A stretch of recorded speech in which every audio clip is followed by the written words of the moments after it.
Hamıya salam. Sizinlə layihə sistem, Guru Markets şirkət haqqında ümumi məlumatla başlayaq. Biraz daha hər bir parametri daha ətraflı nəzərdən keçirəcəyik. İstəsəniz videonu dayandıra bilərsiniz. Korporasiyanın bütün göstəricilərinə daha ətraflı baxmağı təklif edirik. İndi sizinlə şirkətin cari fundamental göstəricilərini müqayisə edəcəyik. Bunge Global SA, ticker, BG. Bu baxış 29 mart 2025-ci il tarixinə olan məlumatlara əsaslanır. Təsnifata görə Guru Markets şirkət Bunge Global SA alt kateqoriyaya aiddir. Kollektive Farm təhlildə 74 şirkət iştirak edir ki, bu da çox təmsil olunur. Bu videonun sonuna doğru sifariş cədvəlinə baxacağıq.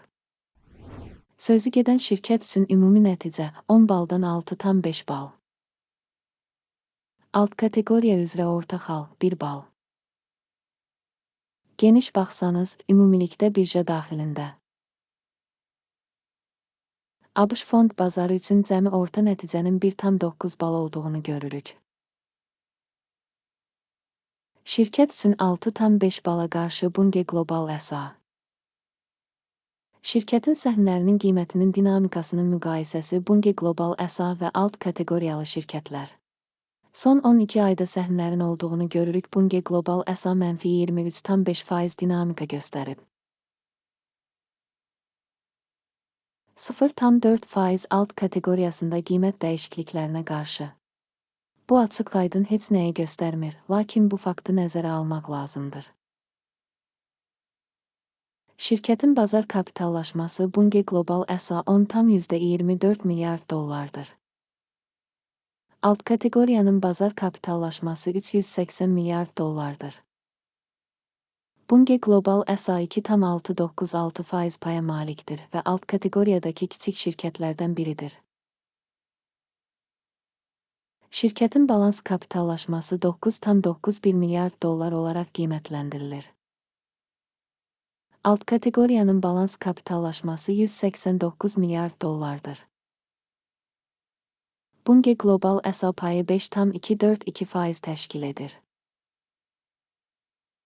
Birjanın səhmlərini və balans dəyərini müqayisə etdikdə aşağıdakıları görürük. İşğal olunmuş pay Bunge Global SA alt kateqoriyada bazar kapitallaşması qiymətləndirilərkən 2,696% təşkil edir. Balansın kapitallaşması 5,242% təşkil edir. Bu, bazar kapitallaşma payında 94% artım deməkdir. Şirkətin bazar payının və alt kateqoriyanın balans dəyərinin qiymətləndirilməsi, yaxşı, 1 bal. Təhlil edilən təşkilatın maliyyə öhdəlikləri 7,132 milyard dollar təşkil edir. Kapitallaşmaya olan borc şirkətin kapitalının 72%-ni təşkil edir. Şirkətin maliyyə öhdəlikləri səviyyəsində nəticə, dözümlü, 0 bal. Şirkətin bazar qiymətinin mənfəətə nisbəti 9-dur. 24,2 alt kateqoriyada orta göstərici ilə bu, alt kateqoriyadan 63% aşağıdır. Alt kateqoriyadakı şirkətlərlə müqayisədə bazar qiymətinin mənfəətə nisbətinin qiymətləndirilməsi, çox yaxşı, 2 bal. Son 12 ayda mənfəət 1,137 milyon dollar olub. Gələcək 12 ay üçün gələcək mənfəətin 1,181 milyon dollar olacağı gözlənilir. İndikindən 3,8% çoxdur. Alt kateqoriyadakı şirkətlərlə müqayisədə gözlənilən gələcək mənfəət göstəricilərinin qiymətləndirilməsi, yaxşı, 0,5 bal. Şirkətin qiymət-satış nisbəti 0,2-dir. Alt kateqoriya üzrə orta göstərici 0,8-dir. Bu, alt kateqoriyadan 75% aşağıdır. Alt kateqoriyadakı şirkətlərin göstəriciləri ilə müqayisədə şirkətin fond bazarı dəyərinin gəlirə qiymətləndirilməsi, yaxşı, 1 bal.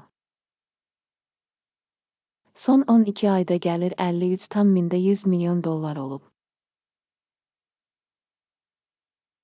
Gələcək 12 ay üçün proqnozlaşdırılan gəlirin 55,150 milyon dollar olacağı gözlənilir.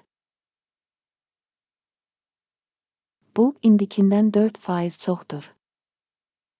Proqnozlaşdırılan gələcək gəlir göstəricilərinin alt kateqoriyadakı göstəricilərlə müqayisədə qiymətləndirilməsi yaxşı 0,5 bal. Marja 2,1%, alt kateqoriyada orta hesabla 3,4% təşkil edir.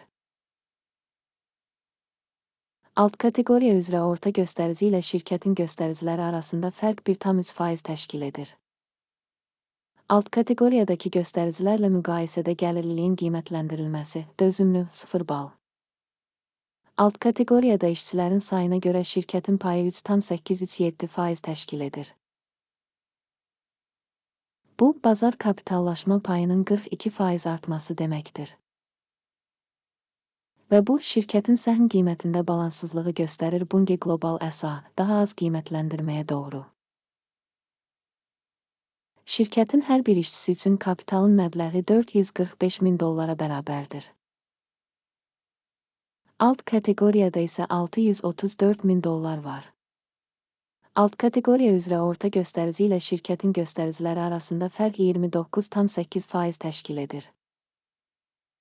Alt kateqoriyadakı şirkətlərin göstəriciləri ilə müqayisədə bir işçiyə düşən kapitalın miqdarının qiymətləndirilməsi yaxşı 0,5 bal.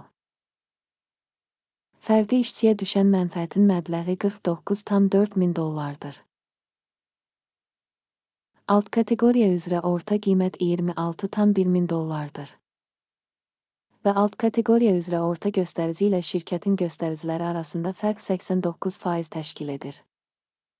Alt kateqoriyadakı göstəricilərlə müqayisədə bir işçiyə düşən mənfəətin qiymətləndirilməsi yaxşı 0,5 bal.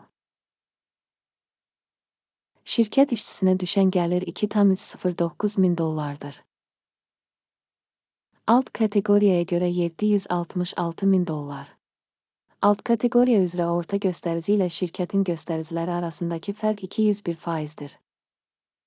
Alt kateqoriyadakı şirkətlərin göstəriciləri ilə müqayisədə bir şirkət işçisinə düşən gəlirin qiymətləndirilməsi yaxşı 0,5 bal.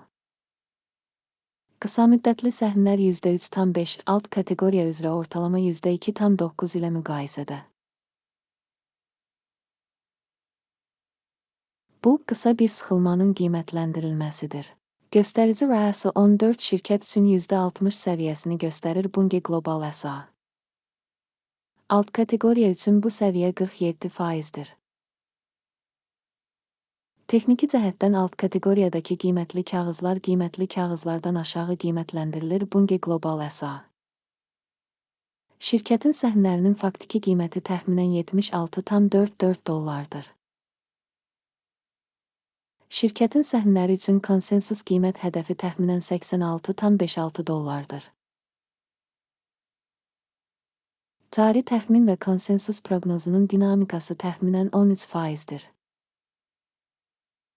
Sifariş cədvəlinə baxaq, o, hər kəs üçün əlçatandır. Link bərkidilmiş şərhdədir. Sifariş cədvəlində əvvəllər müəyyən bir mövsümdə məlumat və arayış sistemi tərəfindən qəbul edilmiş bütün qərarlar var. Guru, Markets. Sifariş cədvəlinə giriş pulsuz və açıqdır. Link bağlanmış şərhdə. Qiymətli kağızların təhlili əsasında Bunge Global SA. Məlumat və arayış qiymətləndirmə sistemi Guru, Markets aşağıdakı qərar qəbul edildi. Bir səhm üçün 76,43 dollar qiymətində artım sifarişi açın. Sifariş şirkətin kifayət qədər yüksək reytinqə malik olması səbəbindən açılıb. Şirkətin qiymətləndirilməsi qiymətləndirmə modeli AKİMin indeksi əsasında aparılmışdır. Mənfəət götürmək 82,14 səviyyəsində müəyyən edilmişdir. Stop loss 70,72 səviyyəsində müəyyən edilib. Sifarişin mənfəət götürmək və ya zərəri dayandırmaq yolu ilə bağlanmadığı halda, sonra sərəncam 28 aprel 2025-ci il tarixində sessiyanın sonunda müstəqil olaraq müəyyən edilir. Və ya göstərilən tarixdən əvvəlki son ticarət günündə. Ticker, AF Revo, balans satış sifarişi olacaq. Balans ticarəti ilə bağlı video kanalda yayımlanacaq və ya artıq yayımlanıb. Sifarişlərdən biri bağlandıqda əsas və ya balanslaşdırıcı. Əks sifariş avtomatik olaraq müəyyən edilir. Sona qədər izlədiyiniz və informasiya sistemindən istifadə etdiyiniz üçün hər kəsə çox sağ olun Guru Markets.